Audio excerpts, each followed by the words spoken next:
So finally मैंने ओ Romeo movie देख लिया, starring by Shahid Kapoor and directed by Vishal Bhardwaj. तो यस, ये मूवी कैसा रहा चलिए बात करते हैं। क्या ये मूवी पिछले जो क्वालिटी मूवीज दे चुके हैं ये दोनों जोड़ी, क्या उन जैसा हो पाया है? शॉर्ट आंसर मैं तो नहीं कहूँगा, लेकिन मूवी थोड़ा सा इंटरेस्टिंग है मैं कहूँगा। डायरेक्टली मैं ऐसा डायरेक्टली बोलना नहीं चाहूँगा कि बहुत ही ख़राब है देखो मत, ऐसा नहीं है, क्योंकि मुझे वैसा लगा नहीं है। देखो, एक ऐसा होता है कि ये मूवी देखने के बाद तुम्हें लगेगा क्या विशाल भारद्वाज अभी एस संगर के रास्ते में चला जा चुका है, क्या उनका उम्र हो चुका है, वो अब शायद उतना अच्छी तरीके से मूवी डायरेक्ट नहीं कर सकता, वो या नई एज के साथ वो मैच नहीं कर पा रहा है, वो अपना जो स्टाइलाइजेशन है वो एक नए एज के साथ जो ब्रूटलिटी चल रहा है वो उनके साथ मर्ज करने की कोशिश कर रहा था, लेकिन अल्टीमेटली वो फेल ही हो चुका है। देखो, अगर मैं परफॉर्मेंस की बात करूं तो भाई सबका परफॉर्मेंस बहुत ही बढ़िया लगा, ऐसा नोट स्पेशली शाहिद कपूर का performance top notch, like 9 on 10। वो बंदा हमेशा बहुत ज़्यादा मेहनत करता है, चाहे उनका मूवी चले या ना चले। पर्सनली देवा मुझे जेन्युइनली बहुत पसंद आया था, जो मुंबई पुलिस था ओरिजिनल मूवी देवा का, उनसे भी बड़ा मुझे देवा लगा था। जेन्युइनली मैं बता रहा हूँ, उसका भी वीडियो तुम जाकर चैनल पर चेकआउट कर लेना। मुझे देवा जेन्युइनली अच्छा लगा था, मूवी उतना थिएटर पर नहीं चला। हालांकि उससे ज़्यादा कलेक्शन तो रूमी मूवी ने कर लिया है, 150 करोड़ का बजट है, जो कि अभी तक शायद 60 करोड़ हुआ है। तो मूवी तो फ्लॉप ही हो जाएगा अल्टीमेटली, ये दिख रहा है। बस स्लो स्टेडी ग्रोथ और थोड़ा बहुत करता रहे, मैं यही चाहूँगा। परफॉर्मेंस बढ़िया है, म्यूजिक का काम बढ़िया है, ठीक है, लेकिन गाने थोड़ा सा अननेसेसरी ओवर यूज़ किया गया है। वो अननेसेसरी ज़बरदस्ती फोर्स्ड आर्टिस्टिकल एंगल डालने के लिए ऐसा किया जा रहा था, आई डोंट नो। पर यस, गाने थोड़ा सा अननेसेसरी बहुत ज़्यादा ओवर यूज़ किया गया है, एंड मूवी तुम्हें एंगेजिंग बिल्कुल भी नहीं लगेगा, ये तो मैं दावे के साथ कह सकता हूँ, ऐसा मेरा मानना है, ठीक है। वो मूवी 2 घंटे 50 मिनट का जस्टिफाई बिल्कुल भी नहीं होता भाई। ये मूवी 2 घंटे 20 मिनट के आसपास खत्म हो जाना चाहिए था, आधा घंटा इजीली कट हो सकता था। तो ये मेन ड्रॉबैक है इस मूवी का। अननेसेसरी खींचा गया, आजकल 3-3.5 घंटे का मूवी चल रहा है, 2 ट्रेंड चल रहा है, तो उसको लगा कि मैं भी थोड़ा बड़ा कर देता हूँ, 8 के नाम पे थोड़ा सा और स्लो मूवमेंट प्रोग्रेस करवा देता हूँ, स्लो बर्निंग मूवी करवा देता हूँ, तो शायद बढ़िया सिनेमैटिक इफेक्ट आ जाएगा। पर ऐसा नहीं हुआ भाई, मूवी इन मामलों में तो फेल ही हुआ है। तो मेन कारण यही है कि एंगेजिंग बिल्कुल भी नहीं है, ठीक है। तुम्हें बोर करवाता है, तुम्हें लैकिंग करवाता है। और ये क्यों करवाता है पता है? अगर तुम्हारा मूवी कंप्लीटली स्लो पेस्ड होता तो शायद विथ टाइम 1-1.5 घंटे देखते देखते हमारा माइंड उस तरीके से प्रिपेयर हो जाता है, लेकिन बीच बीच में मूवी फास्ट पेसिंग हो जाता है। जब एक्शन सीक्वेंस आता है, बहुत सारी चीज़ें थोड़ा सा कुछ प्लॉट्स में फास्ट पेसिंग हो जाता है, फिर आगे जाकर थोड़ा सा और स्लो हो जाता है। तो क्योंकि बीच बीच में फास्ट हो रहा है, उसके बाद जाकर स्लो हो रहा है, तो वो जो स्लो हो रहा है वो कंपेरेटिवली हमें और ज़्यादा स्लो लग रहा है तब, इसलिए बार बार थोड़ा सा ऊपर नीचे मूड ऊपर नीचे होता रहा था मेरा जब मैं मूवी देख रहा था। तो इसीलिए मैं कहूँगा थोड़ा सा बोरिंग तो लगेगा, मतलब स्लो बर्निंग एक आर्टिस्टिक मूवी का हो जाता है नॉर्मली, वो तुम्हें क्वालिटी बोल सकते हो, लेकिन इस मूवी में क्वालिटी नहीं है। ये एक्चुअली वो कुछ गलती हो गया भाई, डायरेक्टर से उतना अच्छे से हुआ नहीं, कहीं पे गड़बड़ हो गया। स्क्रीन प्ले में तो लूज था ही, और एडिटिंग टेबल पे भी ये कुछ चीज़ें सही किया जा सकता था, लेकिन एडिटिंग टेबल पे भी ये लोग सही नहीं किए, जैसा था उस वैसा ही डाल दिया। तो ये गलती हो गया बहुत बड़ी इस मूवी के फेलियर का, ठीक है। लेकिन देखो, कैरेक्टर्स भी बहुत ज़्यादा अननेसेसरी घुसा दिया गया, एक्टर्स कास्टिंग भी अननेसेसरी ह्यूज कर दिया गया है, वरना इतना बजट डिजर्व नहीं करता मूवी मेरे ख्याल से। और भी 120 करोड़ के आसपास शायद हो सकता था, वहाँ पे भी 30-40 करोड़ का बजट थोड़ा सा ऐसा बचत हो सकता है मेरे ख्याल से, ठीक है। वो विजुअली मूवी क्वालिटी बहुत बढ़िया है, नो डाउट। कहीं पे तुम्हें ग्रीन स्क्रीन ये सारी चीज़ें नहीं दिखेगा, मतलब ठीक है, ऐसा CGI पे स्लो क्वालिटी जितने में स्पेन की सीन दिखा रहे हो, कहीं पे तो हुआ ही होगा, ग्रीन स्क्रीन कॉमन सी बात है, लेकिन बहुत ही अच्छे तरीके से किया गया था। टेक्निकल डिपार्टमेंट पे ये मूवी बहुत ही बढ़िया है, विजुअल क्वालिटी बहुत ही बढ़िया है, नो डाउट, ठीक है। विशाल भारद्वाज के वो एस्थेटिक जो लेके आता है वो इसमें है। पर पॉइंट क्या, अगर विशाल भारद्वाज चाहता कि उनका जो USP है मूवी बनाने का, अगर उसी को कैरी करते हुए इस मूवी को बनाते लाइक ओमकार हैदर, तो ये मूवी एक प्योर लव स्टोरी मूवी बना था, तो ये मूवी बहुत बढ़िया हो सकता था। लेकिन जो कि ट्रेंड चल रहा है R-rated, वो एक्शन, वो सारी चीज़ें थोड़ा सा ओवर द टॉप, थोड़ा सा मसाला करने का, इसीलिए थोड़ा सा मूवी फेल कर जाता है।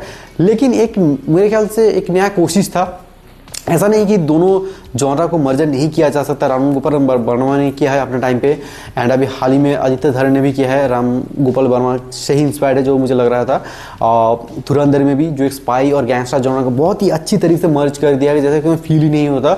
तो इसमें भी जो, पर वो तुम कर सकते हो क्योंकि मूवी का टोन वो ड्रामाटिक ही है, बीच बीच में थोड़ा सा मासी एंगल है, लेकिन वो रियलिस्टिक फील देता है। लेकिन इसमें वो आर्टिस्टिक मूवी के बीच में थोड़ा सा मासी चीज़ें करने की कोशिश किया गया, लेकिन जो फेल हो जाता है, बुरी तरह से फेल हो जाता है।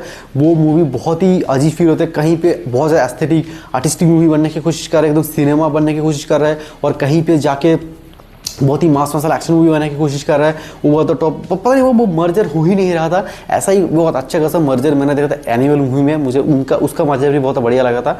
वो एक जो ओवर द टॉप एक्शन को तो साथ लेके चल रहा था, जो कि थोड़ा सा मैं कहूँगा बॉर्डर क्रॉसिंग हो रहा था स्पेशल इंटरवल के फाइट में, बट स्टिल गुड। बट वो एक रियल जोन में ही था, वो एक ग्राउंडेड लेवल पे ही था। वो कहीं पे भी तुम्हें एनिमल देखते हुए विक्रम की या फिर ऐसी मूवीज़ की जो pure mass masala movie KGF जैसा भाई बिल्कुल भी नहीं आएगा, जो grounded acting based, drama based, dialogue based जो होता है ना, स्पेशली एक्टिंग बेस्ड जो ड्रामा बेस्ड जो मूवीज़ होता है एनिमल, तो वैसा ही फील करवाता है।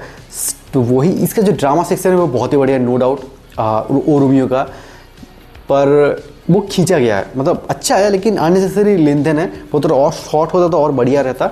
ठीक है, जैसे कि मैं कह रहा था एडिटिंग लेवल पे मूवी बच सकता था, लेकिन उन्होंने ऐसा नहीं किया। आई डोंट नो व्हाई, उनका डायरेक्टर के दिमाग में क्या था। एंड पर मैं बस समझ रहा हूँ विद एक आदमी अपने जोन में कितने ही साल रहेगा, उसको भी लगता है कि मैं थोड़ा सा बाहर निकलूँ, कोई नई चीज़ें ट्राई करूँ, वही करने की कोशिश ये बंदा कर रहा था डायरेक्टर, मैं समझ पा रहा हूँ। इसलिए दो एक मर्जर करने की कोशिश कर रहा था दो जॉनर को, लेकिन फेल हो गया। कोई ना, फेल हो गया, पर ऐसा भी नहीं कि डिजास्टर है तो देख ही नहीं सकते, मुझे तो पर्सनल ऐसा नहीं लगा। स्लो होता है, थोड़ा बोर करता है, बट स्टिल मैं कहूँगा एक बार ट्राई कर सकते हो, मतलब समझ रहे हो, वन टाइम डिसेंट वॉच तो मैं इसको क्या कहूँगा, क्योंकि अभी हाल ही में हमने राजा साहब देखा है, ठीक है, कुछ सालों पहले हमने हीरोपंती 2, गणपत, आदिपुरुष, ऐसी मूवीज़ हमने देखे हैं। तो उनके सामने अगर मैं सोचता हूँ लाइक राजा साहब जैसा कचरा तो नहीं है भाई। ठीक है, मैं कहूँगा तुम एक बार डिसेंट वॉच तो ये है, तुम एक बार ट्राई कर सकते हो, नोइंग दैट कि क्या क्या फ्लॉज है, क्या क्या कमियां हैं। जैसे कि मैं कहा बहुत उतना वेल मर्जर्ड नहीं हुआ है, बट स्टिल एक बार कोशिश कर सकते हो तो फील तुम्हें एक अच्छा खासा थोड़ा बहुत दे देगा। मुझे लग रहा था कि ये मूवी एक सैड एंडिंग पे ख़त्म होगा, पर नहीं, नाम और रोमियो रखा गया है तो रोमियो जूलियट जैसा एक मुझे रखा था वो होगा थ्रेशोल्ड कहानी के एंड में, लेकिन वैसा नहीं गया, तो नाम और रोमियो क्यों रख दिया मुझे पता नहीं है भाई। हालांकि हुसैन उस तरह सिर्फ उस तरह शायद कुछ तो होने वाला था, पर स्टिल ठीक है, इसका हैप्पी एंडिंग देख के मुझे अच्छा ही लगा। आई डोंट नो व्हाई, पर मुझे जेन्युइनली अच्छा ही लगा। एंड कास्टिंग में भाई पता नहीं, बहुत ही अननेसेसरी कास्टिंग था। दिशा पाटानी का कुछ रोल नहीं था, आइटम सॉन्ग में था, और बीच में दिखा था वो थोड़ा बहुत जेलसी दिखाने के लिए कि उसका लव इंटरेस्ट है शाहिद कपूर के कैरेक्टर के ऊपर, लेकिन वो भाव नहीं देता, तो वो कैरेक्टर बेकार था, कोई ज़रूरत नहीं था उस कैरेक्टर की। इवन फरीदा जलाल का जो कैरेक्टर, दादी नानी का कैरेक्टर, उसका भी कोई काम नहीं था। स्टोरी में बहुत सारे एंगल है, ठीक है, जो ठीक है, ठीक ठाक है। तमन्ना का भी कुछ सच रोल नहीं था, ठीक है, चल जाता, वो कोई और को भी ले सकते थे नॉर्मल, बट उसको भी लिया, ठीक है। एंड अननेसेसरी कहीं पे तो वो जैसी तमन्ना का जो एंड दिखाया गया था वो अननेसेसरी लगा मुझे, तो कहीं कहीं पे टू मच कूल और टू मच वाना भी करने की वो ट्रेंड के साथ फ्लो हो रहा था, चीज़ें ऐसा ओवर द टॉप किया गया, ऐसा ब्रूटलिटी ज़बरदस्ती दिखाने की कोशिश किया गया है कहीं कहीं पे, तो वो फील हो जाता है। वो थोड़ा बहुत फील तो मुझे धुरंधर पे भी हुआ था, जब लास्ट में वो कार क्रैश करवा रहे थे और कार की कांच तोड़ के जो बंदा बाहर निकलता है और जो एक कुछ खड़ा, मतलब जो कुछ बोर्ड था वहाँ पे सर कुटा के फट जाता है, वो भी ज़बरदस्ती का सीन था। तो ऐसे कुछ सारे ज़बरदस्ती कार रिलेटेड सीन हमने धुरंधर पे भी देखा। कुछ अच्छा था, जैसे ग्लास लेके उंगली तोड़ने वाला, उंगली काट देने वाला, वो तो स्टोरी के साथ जा रहा था, वो टॉर्चर करना जरूरी था। बहुत सारी चीज़ें कुछ मतलब ठीक है, स्टोरी के वाइज जा रहा है, लेकिन कहीं कहीं पर तो ज़बरदस्त सही था। तो यस, तुम्हारा ओपिनियन क्या है इस मूवी को, अगर तुमने देखा तो कमेंट से ज़रूर बताना। एंड मैं कहूँगा पूरी तरह इग्नोर मत करो, तो तुम एक बार तो देख ही सकते हो, ठीक है, वो फील थोड़ा बहुत तुम्हें दे देगा। ऐसा भी नहीं कि एकदम कचरा बना दिया, फेल हो जाता है अपने मिशन में, पर कोई ना, एक कोशिश था, ठीक है, तो हम थोड़ा बहुत एक चांस दे सकते हैं मेरे ख्याल से, मेरा ये ओपिनियन है। तो मैं हो सकता है मैं थोड़ा सा बायस हूँ शाहिद कपूर के ऊपर, क्योंकि वो बंदा डिजर्व बहुत करता है, ऐसा मेरा मानना है, पर वो मिलता नहीं उसको। पर या तुम अपना ओपिनियन जरूर बताना। मिलते हैं किसी नेक्स्ट में, तब तक टाटा बाय बाय। एंड मेरे पुराने बाकी सारे वीडियो चेकआउट जरूर करें। टिल टाटा।